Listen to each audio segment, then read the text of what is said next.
जय श्री कृष्ण। हमारे channel the हाइहर्ट्स में आपका स्वागत है। हमारे चैनल के माध्यम से मैं हर्ष सोनी आपको श्रीमद् भागवत गीता के चौथे अध्याय का अर्थ हिंदी में बता रहा हूँ। श्री कृष्ण भगवान बोले, इस अविनाशी कर्मयोग को मैंने सूर्य से कहा, सूर्य ने मनु से कहा और मनु ने राजा इक्ष्वाकु से कहा। हे अर्जुन, इस परंपरा में प्राप्त यह योग सब राजर्षियों से जाना, परंतु अधिक समय व्यतीत होने से यह लुप्त हो गया। वह प्राचीन योग आज तुमको मैंने बताया है, क्योंकि तुम मेरे भक्त और मित्र हो। यह योग रहस्य अति उत्तम है। अर्जुन कहने लगे, अपना जन्म तो अभी हुआ है और सूर्य का जन्म बहुत पहले हुआ था। मैं कैसे मानूं कि आपने सूर्य को यह योग बताया था। श्री कृष्ण बोले, हे अर्जुन, मेरे और तुम्हारे अनेक जन्म हो चुके हैं। मुझे याद है, तुम भूल गए हो। जन्म से रहित अविनाशी संपूर्ण प्राणियों का स्वामी अपनी प्रकृति में स्थित हूँ, तथापि अपनी माया में जन्मता हूँ। हे भारत, जब जब धर्म की हानि होती है और अधर्म का प्राबल्य हो जाता है, तब तब ही मैं जन्म लेता हूँ। साधुओं की रक्षा, पापियों का नाश और धर्म की स्थापना करने के लिए प्रत्येक युग में जन्मता हूँ। जो मेरे इस अलौकिक जन्म और कर्म का तत्व जानता है, वह मृत्यु होने पर भी फिर जन्म नहीं लेता और मुझमें लीन हो जाता है। इस भांति मोह, भय और क्रोध को त्याग कर मुझमें भक्ति करके और मेरी शरणागति हो। बहुत से मनुष्य ज्ञान रूपी तप से पवित्र होकर मुझमें मिल गए हैं। जो जिस भाव से मेरा पूजन करता है, उसको मैं उसी भाव का फल देता हूँ। हे पार्थ, मनुष्य सब प्रकार के मेरे मार्ग को अनुसरण करते हैं, अर्थात यह चाहे जिसकी सेवा करें, वह मेरी सेवा ही है। मनुष्य लोक में कर्म सिद्धि की इच्छा करने वाले देवताओं को पूजन करते हैं, क्योंकि इस लोक में कर्म की सिद्धि शीघ्र होती है। मैंने चारों वर्णों की सृष्टि अपने गुण और कर्म से की है। सृष्टि का कर्ता मैं हूँ, तथापि मुझे अकर्ता अविनाशी जानो। कर्म मुझको बद्ध नहीं कर सकते, तथापि कर्म में मेरी कामना नहीं है। इस प्रकार जो मुझको पहचानता है, वह कर्मों के बंधन में नहीं पड़ता। अतएव पूर्व पुरुष के किए हुए कर्म को तू भी कर। हे अर्जुन, कर्म क्या है और अकर्म क्या है, इसके विचार में विद्वान की बुद्धि भी चकरा जाती है। उसी कर्म का वर्णन मैं तुझसे करूँगा, जिसके जानने से संस्कार के बंधन टूटकर मोक्ष के भागी होवेंगे। कर्म, विकर्म और अकर्म तीनों को जानना आवश्यक है, क्योंकि कर्म की गति गंभीर है। हे अर्जुन, जिसके कर्म करने की कोई कामना नहीं रहती है और इसके समस्त कर्म ज्ञान रूपी अग्नि से भस्म निर्मल हो गए हैं, उसको पंडित कहते हैं। जो कर्म फल की आशा छोड़ करता है और उनमें शक्ति भी नहीं रखता है और निराश्रय की संतुष्ट रहता है, ऐसा मनुष्य कर्मों में घिरा रहने पर भी मानो कुछ नहीं करता है। दैवयोग से जो कुछ मिल जाए उसी पर संतुष्ट रहता है। जो हर्ष, शोक आदि द्वंद्वों से मुक्त तथा किसी से ईर्ष्या नहीं करता, कर्म की सिद्धि या असिद्धि में भेद नहीं समझता, वह कर्म करता हुआ भी उसमें नहीं बंधता। जो फल की इच्छा नहीं रखता, वासना से दूर हो गया है, ज्ञान में जिनका मन चल है और यज्ञ के कर्म करता है, उसके वे सब दोष लुप्त हो जाते हैं। हवन का पदार्थ भी ब्रह्मा है, आहुति देने वाला भी ब्रह्मा है। इस प्रकार जिसकी बुद्धि में सब कर्म ज्ञानमय है, उसको ब्रह्मा प्राप्त होता है। कोई कोई कर्मयोगी देवताओं का पूजा करते हैं और ज्ञान योगी ब्रह्मा रूप अग्नि में यज्ञ रूप से हवन कर परमात्मा का भजन करते हैं। कोई ऐसे हैं जो अपनी इंद्रियों को तथा कर्मों को संयम रूप अग्नि में होम देते हैं, और कितने ही इंद्रिय रूप अग्नि में इंद्रियों के रूप दादी विषयों को होम देते हैं।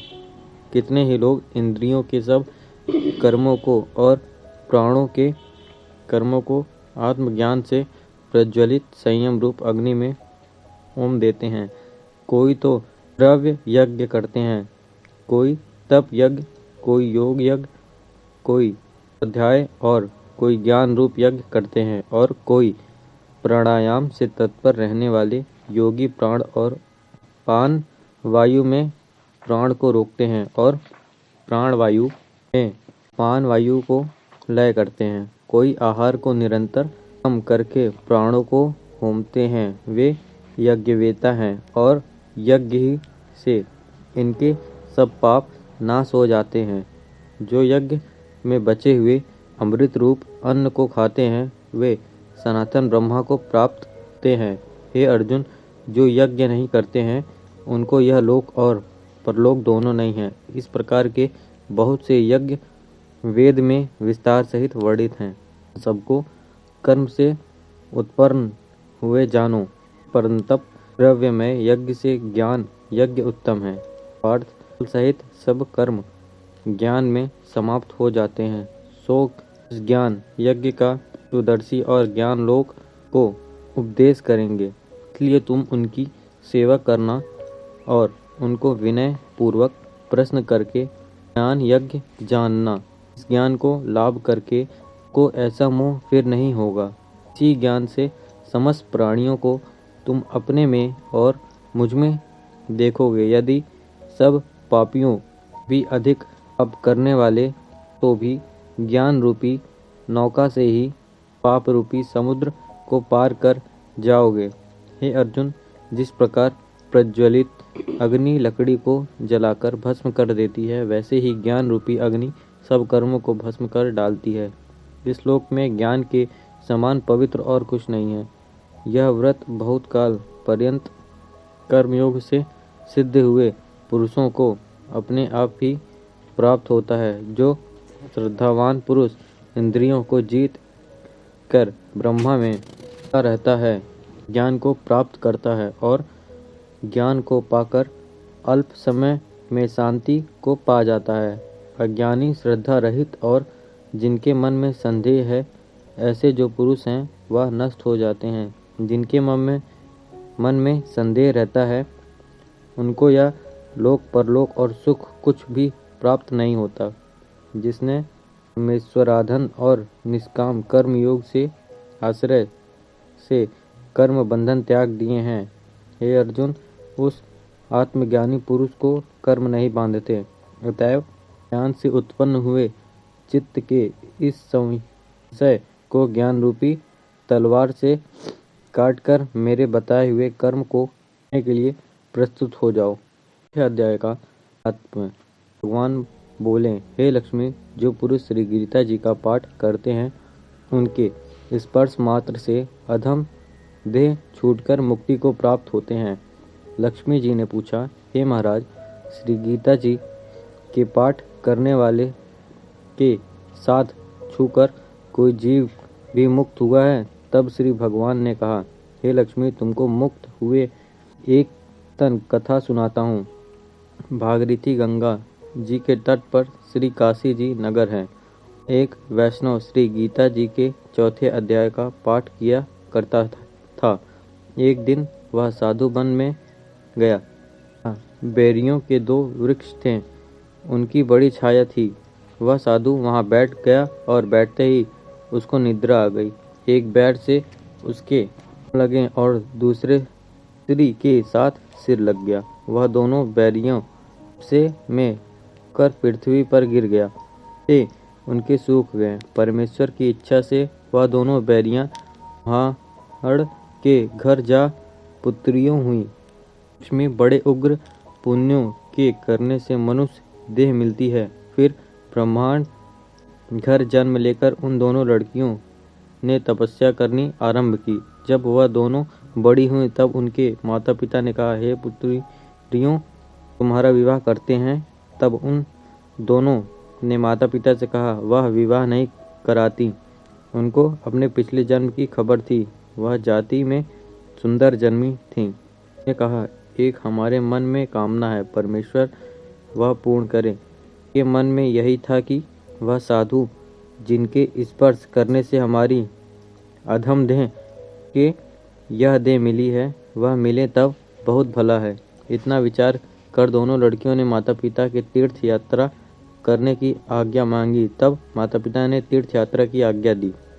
तब उनकी दोनों कन्याओं ने माता पिता के चरण वंदना करके गमन किया। तीर्थ यात्रा की बनारस पहुंची।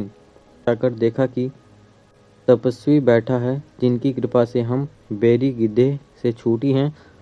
तब दोनों कन्याओं ने चरण वंदना करके विनय करी, हे संत जी, धन्य हो, आपने हमको कृतार्थ किया है। तब उसी तपस्वी ने कहा, कौन हो तुम? मैंने तुमको नहीं पहचानता। उसने कहा, को पहचानते हैं, हम पिछले जन्म में बैरियों की योनि में थी। तुम एक दिन वन में आए, तुमको बहुत धूप लगी थी, तब बैरियां की छाया तले आ बैठे। लंबासन होने से एक बैरी के आपके चरण लगे, दूसरी को समय हम बैरी की देह से मुक्त हुई, तुम्हारी कृपा से हमारी गति हुई। पिताजी के चौथे का ऐसा महत्व है। मन वचन कर्म से नित्य प्रति पाठ करने लगी। श्री नारायण जी ने कहा, हे लक्ष्मी, यह चौथे अध्याय का महत्व है जो सुनाया है। आशा करता हूँ कि आप श्रीमद् भागवत गीता के चौथे अध्याय का अर्थ समझ गए होंगे। कृपया हमारी वीडियो पर लाइक, कमेंट, शेयर और हमारी नई वीडियो के लिए हमारे चैनल द हाई हर्ट्स को सब्सक्राइब करें। धन्यवाद।